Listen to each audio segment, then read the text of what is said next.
ज्यादा हम organic farming करेंगे उतना ही ज्यादा हमें हमें अच्छा फूड मिलेगा। अगर हम जितने ज्यादा केमिकल यूज कर रहे हैं और वो चीजें हम घर में ही हम यूज कर रहे हैं, जिसकी वजह से हमारे अंदर ही कहीं ना कहीं केमिकल्स जाना स्टार्ट हो रहे हैं। तो कोशिश करें कि ऑर्गेनिक फार्मिंग ही करें और बाकियों को भी यही रिकमेंड करें कि वो लोग भी ऑर्गेनिक फार्मिंग के ऊपर ही ध्यान दें। तो आज का हमारा टॉपिक है पावर प्लांट प्लांट न्यूट्रिशन, ठीक है।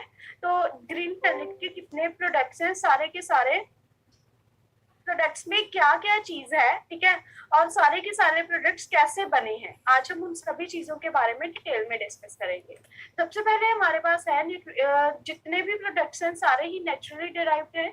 किसी भी चीज को मारकर नहीं बनाया गया, कुछ पौधों को और कुछ पौधों के मिनरल्स को लेकर बनाया गया है, किसी चीज को मारकर नहीं बनाया गया, ठीक है। ये बायोस्टिमुलेंट है। बायोस्टिमुलेंट इन द सेंस कि फोटोसिंथेसिस में बहुत ज्यादा मदद कर रहे हैं। अगर फोटोसिंथेसिस प्रॉपर है, इट मीन्स की क्लोरोफिल लेवल भी अच्छी तरह से बन रहा है। अगर क्लोरोफिल लेवल अच्छी तरह से बन रहा है तो पत्तियां जो है एकदम स्वस्थ हैं, उनमें कोई भी दिक्कत नहीं है। साथ ही साथ प्लांट ग्रोथ में मदद करेंगे, ठीक है। और जितने भी मैक्रो और micro nutrition, macro and micro कुछ तत्व होते हैं जो जमीन को बहुत ज्यादा मात्रा में चाहिए, कुछ तत्व ऐसे हैं जो जमीन को बहुत कम मात्रा में चाहिए, पौधे को बहुत कम मात्रा में चाहिए। तो दोनों के कॉम्बिनेशन है मोस्टली सभी प्रोडक्ट्स में, ठीक है। और उसके बाद वेजिटेटिव स्टेज से लेके, जैसे ही हमने सॉइल के लिए कुछ भी यूज किया, ठीक है, सॉइल से लेके वेजिटेटिव स्टेज, उसके बाद रिप्रोडक्टिव स्टेज, और अगर पौधे में कोई भी दिक्कत आती है तो उसके लिए हमारे पास सारे के सारे प्रोडक्ट्स अवेलेबल हैं, ठीक है। तो साथ ही साथ जितने भी प्रोडक्ट्स हैं सॉइल एप्लीकेशन में भी हम यूज कर सकते हैं, जमीन के ऊपर भी स्प्रे कर सकते हैं, साथ ही साथ फॉलिएट स्प्रे भी हम पत्तियों के ऊपर कर सकते हैं। उसके बाद है कि माइक्रोब्स का एग्रीकल्चर में क्या रोल है। अगर हम आज के टाइम पर देखें तो जो हमारी जमीन है उसके ऊपर एक यूरिया डीएपी की लेयर बन चुकी है, जिस वजह से जो उसमें माइक्रोब्स हैं वो प्रॉपरली अपना काम नहीं कर पा रहे। माइक्रोब बहुत तरह के होते हैं, माइक्रोराइजा है, एक्टिनोमाइसिटीज है, राइजोबैक्टीरिया है, राइजोबिया है, आगे इनकी बहुत सारी फैमिलीज हैं, ठीक है, जो कि हम प्रोडक्ट्स में अपने प्रीमियम में हम यूज करते हैं। तो ये माइक्रोब्स क्या करते हैं, माइक्रोराइजा, ठीक है, ये क्या करेगा, पानी को और न्यूट्रिएंट्स को एब्जॉर्ब करने में मदद करेगा। जैसे ही आपने जमीन में पानी डाला या न्यूट्रिएंट डाले, माइक्रोराइजा क्या करेगा, उन्हें एब्जॉर्ब करने में मदद करेगा। उसके बाद है नाइट्रोजन फिक्सेशन, राइजोबैक्टीरिया। राइजोबैक्टीरिया क्या करता है, नाइट्रोजन फिक्सेशन में काम करता है। जैसे कि अगर हम बात करें कि नाइट्रोजन फिक्सेशन क्या है, नाइट्रोजन फिक्सेशन एक टाइम एटमॉस्फेरिक नाइट्रोजन है जिसको डायरेक्ट नहीं लिया जाता। जो पौधा डायरेक्ट नहीं ले सकता उसे छोटे छोटे भागों में डिवाइड किया जाता है, उसे तोड़ा जाता है अमोनिया में, नाइट्रेट में, नाइट्राइट में, फिर वो सारा का सारा जो नाइट्रोजन है एक छोटी सी फॉर्म में जमीन लेती है। जैसे कि हम लोग भी हैं, हम पूरी की पूरी चपाती नहीं खा सकते, ऐसे ही जो जमीन है वो डायरेक्ट जो नाइट्रोजन है उसे नहीं ले सकती, उससे छोटे छोटे भागों में डिवाइड किया जाता है, फिर उसे लिया जाता है, ठीक है। और न्यूट्रिएंट्स जो है वो सेल्स में स्टोर किए जाते हैं, ठीक है। डिकम्पोजिशन यूज की जाती है, डेड मटेरियल, ठीक है। और उसके बाद बहुत सारी चीजों के कॉम्बिनेशन से हम ऑर्गेनिक जो जमीन है उसे रेडी करते हैं। तो हमारे पास अभी यहाँ पर सॉइल ट्रीटमेंट के लिए दो प्रोडक्ट्स हैं। सबसे पहले है हमारे पास प्रीमियम एंड दूसरा है हमारे पास भूमि पावर। जो प्रीमियम है ये लिक्विड फॉर्म में है, ये इसमें सॉइल के लिए, सॉइल की बेनिफिट्स के लिए बैक्टीरिया है, ठीक है। अभी आज के टाइम के ऊपर क्या है, लोगों ने बहुत ज्यादा यूरिया डीएपी केमिकल यूज कर लिया, जिस वजह से क्या हुआ कि जो भी न्यूट्रिएंट्स हैं या माइक्रोब्स हैं उन्होंने अपना काम करना बंद कर दिया। तो ये क्या करेगा, प्रीमियम जैसे ही हम मिट्टी में डालेंगे, एक तो ये बैक्टीरिया को लाइव होने में, ठीक है, उन्हें एक फॉर्म में लेके आने में मदद करेगा, साथ ही साथ भी 50 स्ट्रेन्स ऑफ माइक्रो ऑर्गेनिजम्स डाली जाती हैं, ठीक है। ये क्या करेगा, पीएच लेवल को मेंटेन करके रखेगा, साथ ही साथ प्लांट रेजिस्टेंस टू डिसीज, ठीक है। बहुत सारी बीमारियां हैं जो जड़ों से पौधे को लगनी शुरू हो जाती हैं, तो वो उन सारी बीमारियों से बचा के रखेगा। साथ ही ये जमीन को सॉफ्ट बनाने में मदद करेगा। जितनी ज्यादा जमीन जो होगी वो मुलायम होगी, सॉफ्ट होगी, उतना ही ज्यादा जो जड़ होगी उसे फैलने में मदद मिलेगी, और उतनी ही ज्यादा जो जड़ होगी वो धीरे धीरे फैलती जाएगी। तो इसके हम डोसेज यूज करेंगे तो उसे 3 ml पर लीटर ऑफ वाटर, और उसके बाद अगर हम एकड़ की बात करें तो 1 लीटर पूरे 1 एकड़ में हम डाल सकते हैं। उसके बाद है भूमि पावर। अभी ये भी मिट्टी के लिए है, इसका हम ब्रॉडकास्ट करेंगे क्योंकि ये ग्रेनुलर फॉर्म में है, ये एक दानेदार खाद की तरह है। बेंटोनाइट कवरिंग है इसके ऊपर। बेंटोनाइट क्या है, बेंटोनाइट एक वोल्केनिक ऐश है। जैसे ही ज्वालामुखी फटा उसमें से काले रंग की मिट्टी निकलनी शुरू हो जाती है, तो उसकी जो कवरिंग होती है वो इसके ऊपर की जाती है, ठीक है। ये ग्रेनुलर दानेदार खाद की तरह है। इसमें बहुत सारे माइक्रोब्स हैं, ह्यूमिक एसिड है, सीवीड एक्सट्रैक्ट है, विटामिन है एंड अमाइनो एसिड है। ये बहुत सारी चीजों के मिक्सचर से, ब्लेंड से इसे बनाया गया है, ठीक है। जो भी जमीन के लिए बेनिफिशियल है वो सारे के सारे माइक्रोब्स इसमें डाले गए हैं। ये लॉन्ग लास्टिंग टेक्नोलॉजी है। Long lasting technology in the sense जैसे जैसे ये जमीन में जाता जाएगा ये धीरे धीरे घुलनशील होता जाएगा। घुलनशील होगा इन द सेंस कि ये दानेदार खाद की तरह है, ये एकदम से नहीं घुलेगा, ठीक है।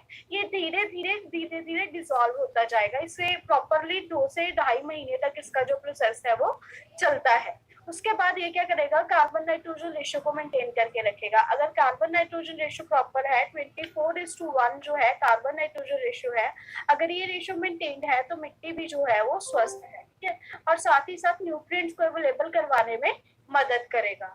उसके बाद अगर हम बात करें कि सॉइल को, मिट्टी को अच्छा रखने के लिए हमारे पास किन किन चीजों की जरूरत होगी। सबसे पहले मिट्टी अच्छी होनी चाहिए, ठीक है, पहली बात। दूसरी बात, उसका पीएच लेवल प्रॉपर होना चाहिए। पीएच लेवल प्रॉपर है तो उसका टेम्परेचर प्रॉपर आएगा, ठीक है। अगर टेम्परेचर प्रॉपर है तो उसमें जो मैक्रो एंड माइक्रो न्यूट्रिएंट्स हैं वो अच्छी तरह से होंगे। अगर macro and micro nutrients properly काम कर रहे हैं तो उसके बाद उसका जो पानी है वो अच्छा होना चाहिए, ठीक है। ये सारी की सारी चीजों का ध्यान रखना चाहिए जब भी आप खेत में जाते हो। तो अगर ये सारी चीजें मेंटेन है तो मिट्टी बहुत अच्छी है। अगर इनमें से कोई भी चीज की कमी आनी शुरू हो जाती है तो मिट्टी में भी कहीं ना कहीं दिक्कत आनी शुरू हो जाती है। उसके बाद अगर हम बात करें न्यूट्रिशनल प्रोडक्ट्स की, तो हमारे पास कुछ न्यूट्रिशनल प्रोडक्ट्स हैं, जैसे कि पहले है पीपीएसटी जो कि सीड ट्रीटमेंट के लिए हम यूज करते हैं। उसके बाद है ब्लूम, ग्रो एंड नाइट्रोकिंग। अब सबसे पहले है हमारे पास पीपीएसटी। पीपीएसटी का रोल क्या है, ये क्या करेगा, early and uniform seed germination करेगा। Early and uniform in the sense को बीज अंकुरण के टाइम से थोड़ा पहले निकालने में मदद करेगा, साथ ही साथ रूट डेवलपमेंट में मदद करेगा, जड़ों के विकास में मदद करेगा। इनिशियल स्टेज से लेके जैसे ही पौधा जो जमीन से बीज का अंकुरण होना शुरू हुआ, बीज से पौधा बनना शुरू हुआ, तो उस टाइम पर क्या करेगा, ये न्यूट्रिएंट्स को अवेलेबल करवाने में मदद करेगा। प्रोटेक्ट करता है, बीज को बचा के रखता है। बहुत सारे कीड़े ऐसे हैं जैसे व्हाइट क्रब है, वो धीरे धीरे क्या करता है, बीज को खाना शुरू कर देता है, तो ये उन सभी चीजों से बचा के रखेगा। उसके बाद अगर हम पीपीएसटी का यूज करें तो 20 ml हमने पीपीएसटी लेना है, 50 ml पानी लेना है। दोनों को अच्छी तरह से मिक्स करोगे। मिक्स करने के बाद उसमें 1 किलो बीज डालोगे। बीज डालने के बाद अभी उन्हें धूप में नहीं सुखाना, हमेशा ही जब भी बीज को सुखाओगे छांव में सुखाओगे, क्योंकि इसके ऊपर क्या होगा, एक एक बीज के ऊपर पीपीएसटी की कवरिंग आनी शुरू हो जाएगी। अगर इनमें से 2 बीज इकट्ठे भी हो गए तो भी दिक्कत आनी शुरू हो जाएगी, ठीक है, क्योंकि 2 बीज इकट्ठे हैं, आप ऐसे ही उसका ब्रॉडकास्ट कर दोगे तो वहां पर क्या होगा कि दोनों के दोनों बीजों का अंकुरण जो है वो अच्छी तरह से नहीं हो पाएगा। दूसरी बात आपने ये ध्यान में रखनी है कि 2 बीज नहीं होने चाहिए। साथ ही साथ इसे छांव में सुखाओगे, अगर धूप में सुखाओगे तो इसके जो ऊपर पीपीएसटी की कवरिंग होगी जो जमीन में जाने तक रहेगी, जमीन में जाके टूटेगी, वो धूप में ही टूटनी शुरू हो जाएगी। अभी एक बात और ध्यान में रखेंगे, अगर तो छिलके वाली कोई भी बीज है तो उसको आप डिप ना करें, कोशिश करें कि उसको आप जमीन के ऊपर बिछा दें और उसके ऊपर पीपीएसटी का जो स्प्रे है वो कर दें। क्लियर। और जब भी बीज लगाओ ध्यान रखो कि जो बीज है वो अच्छी तरह से सूख जाना चाहिए। उसके बाद एनपीके है, पौधों में कौन कौन सी कमियां आती हैं। सबसे पहले अगर हम बात करें तो हमारे पास हेल्दी लीव है, स्वस्थ पत्ती है, और उसके बाद है फॉस्फेट की डेफिशिएंसी की पत्ती। इसमें क्या होगा, रेडिश पर्पल कलर का मार्जिन आना शुरू हो जाएगा पत्तियों के ऊपर। बाहर से जो नई पत्तियां होंगी वहां पर इनका जो अटैक होगा वो ज्यादा होगा। उसके बाद अगर हम बात करें पोटाशियम की कमी में भी यही दिक्कत आएगी। यहाँ पर भी टिप से लेकर और बाहर की तरफ, बाहर वाली जो लेयर है यहाँ पर पोटाशियम की कमी आनी, पत्तियों का जो झुलसना है वो शुरू हो जाएगा, और ये दिक्कत पत्तियों के, पुरानी पत्तियों के ऊपर ज्यादा देखने को मिलेगी। और उसके बाद है नाइट्रोजन। नाइट्रोजन की कमी क्या होगा, टिप से पीली पड़ेगी, धीरे धीरे अंदर की तरफ पीली होनी शुरू हो जाएगी। तो यहाँ पर क्या है, या तो पत्तियां जो बहुत ज्यादा पुरानी है वो इफेक्टेड होंगी, या बहुत ज्यादा नहीं है वो इफेक्टेड होंगी। क्यों? क्योंकि इस टाइम के ऊपर क्या है, पत्तियों का जो इम्यून सिस्टम है वो बहुत ज्यादा वीक है, जिस वजह से दिक्कत आनी शुरू हो जाती है। उसके बाद है कैल्शियम की कमी। कैल्शियम की कमी में क्या है, ग्रोइंग पॉइंट्स जो है, जहां से पत्ती निकलती है, ये वाला जो पोर्शन है यहीं से मरना शुरू हो जाता है, और इसमें जो यंगर लीव्स हैं, जो नए पत्ते हैं, वो पहले इफेक्टेड होते हैं।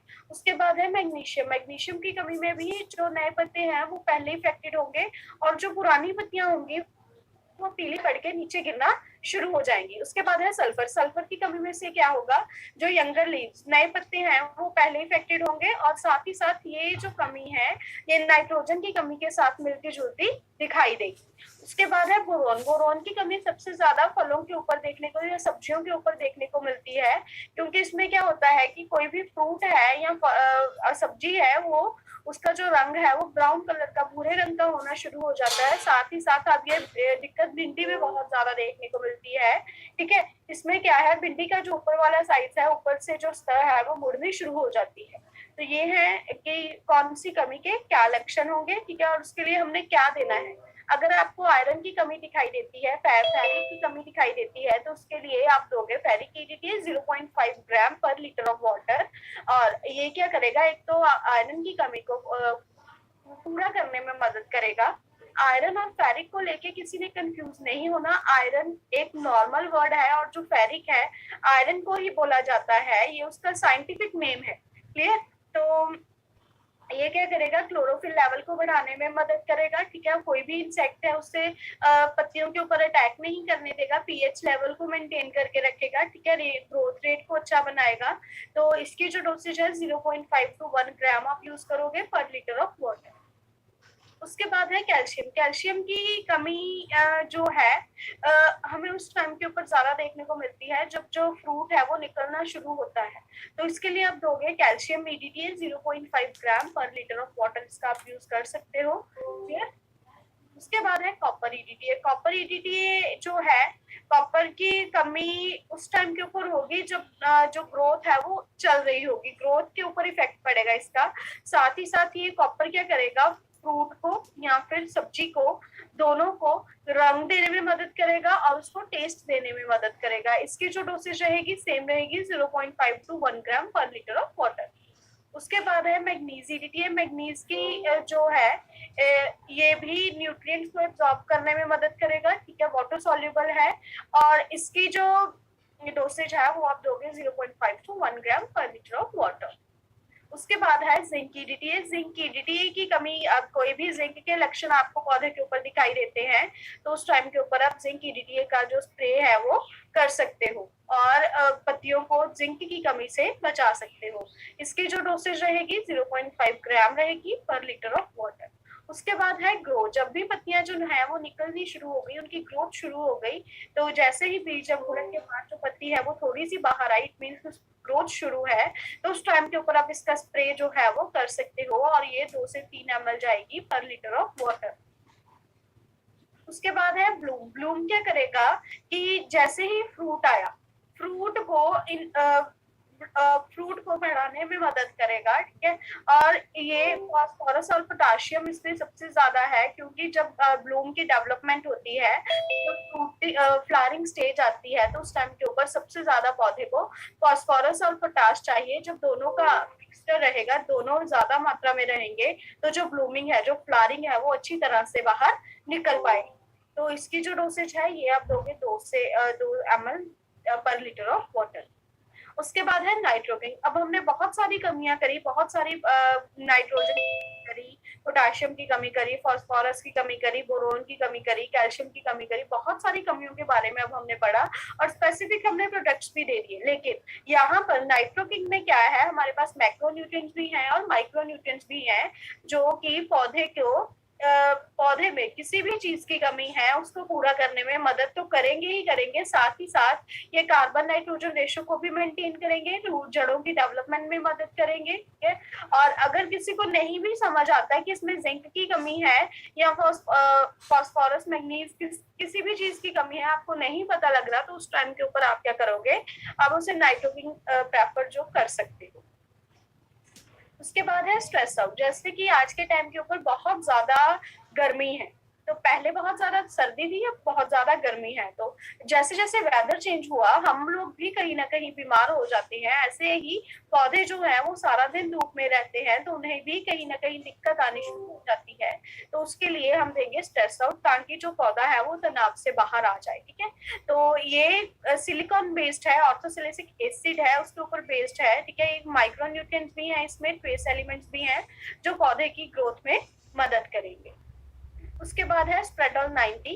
स्प्रेडोल 90 जो है ये स्प्रेडर का काम करेगा। स्प्रेडर इन द सेंस कि जैसे ही आपने दवाई जो है वो पत्ती के ऊपर डाली लेकिन वो स्प्रेड नहीं, फैल नहीं रही, तो ये क्या करेगा, उसे फैलाने में मदद करेगा, वेटर का काम करेगा। ठीक है, साथ ही साथ स्टिकर का काम करेगा। स्टिकर दे काम इन द सेंस कि जैसे ही आपने खेत में जो स्प्रे है वो कर दी, लेकिन उसके बाद बारिश आ गई। ठीक है, जैसे ही बारिश आई उसके साथ क्या होगा, सारी की सारी मेडिसिन जो है वो नीचे निकलना शुरू हो जाएगी। तो ये स्टिकर क्या करेगा, उसके ऊपर दवाई को चिपका के रखने में मदद करेगा। साथ ही साथ ये पेनिट्रेटर का काम करेगा। जैसे कि जब भी हम स्प्रे करते हैं तो प्रॉपरली सारी पत्तियों के ऊपर जो स्प्रे है वो नहीं स्प्रेड हो पाता, तो ये क्या करेगा, पेनिट्रेटर का काम करेगा। जैसे ही जहां जहां ड्रॉप गिरी वहां से उन्हें पेनिट्रेट करने में, फैलने में मदद करेगा। उसके बाद एक्टिवेटर का काम करेगा। एक्टिवेटर इन द सेंस की जैसे ही पौधे के ऊपर आपने स्प्रे करा तो उसके जो सेल्स हैं वो धीरे धीरे एक्टिवेट होना शुरू हो जाएंगे। उसके बाद है फ्रूटर। फ्रूटर क्या करेगा, फ्रूट चाहे फ्रूट है चाहे वेजिटेबल है, आप इसका यूज किसी भी चीज के ऊपर कर सकते हो। ये फ्रूट के साइज को बढ़ाने में मदद करेगा। हॉर्टिकल्चर की क्रॉप्स के ऊपर आप इसका यूज कर सकते हो। ठीक है, और उसके बाद ये फ्रूट की और वेजिटेबल दोनों की जो शेल्फ लाइफ है उसे बढ़ाने में मदद करेगा। इसकी जो डोसेज है 1 to 1.5 आप यूज कर सकते हो पर लीटर ऑफ वाटर। उसके बाद है प्लांट डिसीज एंड मैनेजमेंट। अब पौधों को कौन कौन सी बीमारियां लगती हैं और उसके लिए हमने क्या करना है। सबसे पहले अगर हम बात करें कि फंगस की, फंगस जो भी है, दो तरह की फंगस जो है वो मानी जाती है। सबसे पहले है पीपीएफसी, ठीक है, कॉन्टेक्ट बेस्ड फंगस बोल देते हैं, और दूसरी है सिस्टमिक बेस्ड फंगस। तो उसके लिए हम देंगे फंगोहिट देंगे। जो कॉन्टेक्ट बेस्ड फंगस है ये क्या होगी, ये पत्तियों के हमें ऊपर की तरफ दिखाई देगी, पत्तियों के या ऊपर वाली स्तर के ऊपर होगी या फिर नीचे वाली स्तर के ऊपर राउंड शेप में ये दिखाई देगी। व्हाइट कलर के या फिर ग्रे कलर के इसके स्पॉट्स जो है वो बनना स्टार्ट हो जाएंगे, और जब भी फंगस होगी वो एक गोलाकार शेप में होगी। ठीक है, कहीं भी फैली नहीं आपको मिलेगी, एक गोलाकार शेप में दिखाई देगी। और इसकी जो डोसेज है आप 2 से 3 ग्राम दे सकते हो पर लीटर ऑफ वाटर। लेकिन अगर आपको दिक्कत ज्यादा दिखाई देती है तो उसके लिए आप इसका जो डोसेज है वो 3 से 4 ग्राम पर लीटर ऑफ वाटर भी दे सकते हो। उसके बाद है फंगोहिट। फंगोहिट क्या है, सिस्टमिक बेस्ड फंगस को है। जैसे कि कोई भी फंगस जो है वो हमें जड़ों में दिखाई देती है, वो फंगस को खत्म करने के लिए सॉरी इसके बाद ये क्या करेगा, जाइलम और फ्लोरोस, ठीक है, हाईली सिस्टमिक करने में मदद करेगा और साथ ही साथ इम्यून सिस्टम को स्ट्रॉन्ग बनाने में मदद करेगा। और आप इसका जो यूज आप इजिली कर सकते हो, लेकिन आपने एक बात में ध्यान रखना है कि ध्यान में एक बात रखोगे कि फंगोहिट को आप किसी भी और प्रोडक्ट के साथ मिक्स नहीं करोगे। इसका प्रयोग सिर्फ स्प्रेडोल 90 के साथ ही किया जाएगा और इसकी डोसेज है 3 से 4 ml रिकमेंडेड है। ठीक है, 2 से 3 और 3 से 4 ml रिकमेंडेड है। अगर आपको दिक्कत ज्यादा देखने को मिलती है तो वहां पर जो इसका डोसेज है आप बढ़ाकर भी दे सकते हो। उसके बाद है रूट गार्ड। रूट गार्ड भी जो है ये भी फंगस को खत्म करने में मदद करता है, चाहे कॉन्टेक्ट बेस्ड फंगस है चाहे सिस्टमिक बेस्ड फंगस है, दोनों ही तरह की फंगस को खत्म करने में मदद करेगा। और आप इसे as a precaution Bhumi power के साथ पहले भी यूज कर सकते हो। क्लियर? और ये क्या करेगा, रूट्स की डेवलपमेंट में मदद करेगा, रूट्स को बढ़ाने में मदद करेगा, ठीक है, और साथ ही साथ दोनों तरह की फंगस को खत्म करने में मदद करेगा। इसकी जो डोसेज है ये आप दोगे 2 किलो दोगे पर, ठीक है, 2 kg जाएगा पर एकड़। लेकिन अगर क्रॉप बहुत ज्यादा बड़ी है जैसे कि गन्ना है, ठीक है, तो उसके लिए आप दे सकते हो 2 से 4 किलो या फिर 4 से 5 किलो, उसके लिए आप रिकमेंडेड कर सकते हो। उसके बाद है वायरोहिट। वायरोहिट जो है आप सभी को पता है कि वायरोहिट के फैलने का कारण है व्हाइट फ्लाई। जैसे ही व्हाइट फ्लाई होगी वहां पर वायरस आएगा ही आएगा। तो ये स्पेसिफिकली व्हाइट फ्लाई के ऊपर काम करेगा वायरोहिट। व्हाइट फ्लाई को मारने में मदद करेगा। व्हाइट फ्लाई चाहे प्यूपा स्टेज में है चाहे एग लार्वा किसी भी स्टेज में है, अभी की सभी स्टेजेस को ये मारने में मदद करेगा। और ये वायरस को भी जो वायरस कॉज करती है व्हाइट फ्लाई उसको भी रोकेगा। इसकी जो डोसेज है आप 2 से 3 ml दोगे पर लीटर ऑफ। उसके बाद है वायरोसोल। अभी जो वायरोहिट था वो स्पेसिफिकली व्हाइट फ्लाई के लिए है, लेकिन जो वायरोसोल है, अगर आपको किसी भी तरह का वायरस दिखाई देता है, टोमेटो मोज़ेक वायरस है, टोबैको मोज़ेक वायरस है, ठीक है, लीफ कर्ल वायरस है, कोई भी आपको वायरस दिखाई देता है तो आप उसके लिए वायरोसोल यूज कर सकते हो। इसकी जो डोसेज है 2 से 3 ml और 3 से 4 ml रेफर कर दी जाएगी।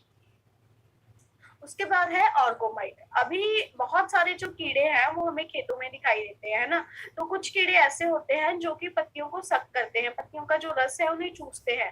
और कुछ कीड़े ऐसे होते हैं जो कि पत्तियों को खाना शुरू कर देते हैं। तो जो कीड़े पत्तियों का रस चूसते हैं जैसे कि माइट है, ठीक है, उसके लिए आप दोगे ऑर्गोमाइट दोगे। इसकी जो डोसेज है 2 से 3 ml रिकमेंडेड है, लेकिन अगर बहुत ज्यादा अटैक है तो 3 से 4 ml रिकमेंडेड होगी, ठीक है। और इसका जो यूज है आप सभी स्टेजेस के ऊपर कर सकते हो, चाहे एडल्ट निम्फ लार्वा कोई भी कीड़े की स्टेज के लिए ये बेनिफिशियल है। और ये क्या करेगा, कीड़े के नर्वस सिस्टम के ऊपर अटैक करेगा। जैसे ही इसने उसके ऊपर अटैक करा उसका वॉमिट आनी शुरू हो जाएगी, जिस वजह से उसका जो नर्वस सिस्टम है वो वीक होना शुरू हो जाएगा और उसकी धीरे धीरे डेथ होना शुरू हो जाएगी। उसके बाद है पीपीएनपी। पीपीएनपी क्या है, पीपीएनपी जो है ये पत्तियों को कड़वा करने में मदद करेगा। जैसे ही पत्ती कड़वी होगी जो भी कीड़ा है उसको प्रॉपरली पत्ती के ऊपर अटैक नहीं कर पाएगा, ठीक है, उसे सक करेगा। सभी को पता है कि नीम की बहुत ज्यादा स्मेल होती है ना, नीम ऑयल की। तो जैसे ही कीड़ा आया उसने पत्ती के ऊपर अटैक किया, लेकिन उसने अटैक करने से पहले उसे सक करा, ठीक है, उसे उसका जो स्मेल है वो ली। जैसे ही वो स्मेल लेगा उसे नीम की स्मेल आएगी, वो धीरे धीरे पीछे हटना शुरू हो जाएगा। अगर नीम एनपी के साथ भी वो सब कर भी लेता है तो उसे वॉमिट आनी स्टार्ट हो जाती है, ठीक है। तो इसकी जो डोसेज है 1 to 2 ml आप दे सकते हो, 1 to 2 ml पर लीटर ऑफ वाटर। उसके बाद है हमारे पास पेस्टोइड। पेस्टोइड जो है जो कीड़े पत्तियों को खाना शुरू कर देते हैं, पत्तियों में शेक करना शुरू कर देते हैं, उसके लिए हम यूज करते हैं, ठीक है। इसकी जो डोसेज है 2 से 3 ml जाएगी पर लीटर ऑफ वाटर। उसके बाद है एनिमल हेल्थ के लिए, वेटनरी के लिए सबसे पहले हमारे पास पावर मिल्क। पावर मिल्क में क्या है, हमें बहुत सारे मिनरल्स मिलते हैं, वाइटामिन्स हैं, प्लांट एक्सट्रैक्ट है, जो कि काओ, बफेलो, शीप, गॉट सभी की जो बॉडी है उसे अच्छा बनाने में मदद करता है। और इसमें सबसे ज्यादा है आयरन, जो है आयरन फेरिक की फॉर्म में है, ठीक है। फॉस्फोरस जो है सोडियम एसिड फॉस्फेट की फॉर्म में है, जिससे कि क्योंकि ये छोटे छोटे पार्ट्स में डिवाइड करके एक छोटा सा पार्ट लिया जाता है, क्योंकि अगर हम डायरेक्ट देंगे, डायरेक्ट फॉस्फोरस दे रहे हैं तो जो भी जानवर है उसे अडेप्ट नहीं कर पाता। उसके बाद कैल्शियम है, कैल्शियम ग्लूकोनेट की फॉर्म में, साथ ही साथ विटामिन डी3 है, बी12 है, ठीक है, शतावरी है, नीलोफर है, जो कि ये सारी चीजों का मिक्सचर जो है इसमें डाला जाता है सो दैट कि जो भी जानवर है उसकी एक तो हेल्थ अच्छी हो, अगर गाय या भैंस है तो वो हमें दूध अच्छा दे, ठीक है। उसके बाद है मिनरल मिक्सचर। मिनरल मिक्सचर क्या है, जैसे ह्यूमंस में हम लोगों में डाइजेस्टिव सिस्टम होता है, उनमें जानवरों में ह्यूमन फर्मेंटेशन सिस्टम होता है, जिसे अच्छा बनाने में ये मदद करता है। अगर ह्यूमन फर्मेंटेशन प्रॉपरली वर्क कर रहा है, ह्यूमन फर्मेंटेशन सिस्टम प्रॉपरली चल रहा है, तो गाय या भैंस प्रॉपरली दूध देंगे, ठीक है, उनके दूध में कोई भी कमी नहीं आएगी। और साथ ही साथ ये क्या है, ये ओवरऑल हेल्थ को अच्छा बनाने में मदद करता है। और इसकी जो डोसेज है, लार्ज एनिमल के लिए 40 से 80 ग्राम दोगे डेली, स्मॉल एनिमल के लिए 20 से 80 ग्राम, पोल्ट्री के लिए 500 ग्राम पर 1 kg, ठीक है, 500 ग्राम टू 1 kg पर 100 kg फीड के लिए। एक्वेटिक के लिए 1 kg जाएगा पर 100 kg फीड के लिए। उसके बाद अभी आज के टाइम के ऊपर बहुत सारे लोग व्यापार करते हैं।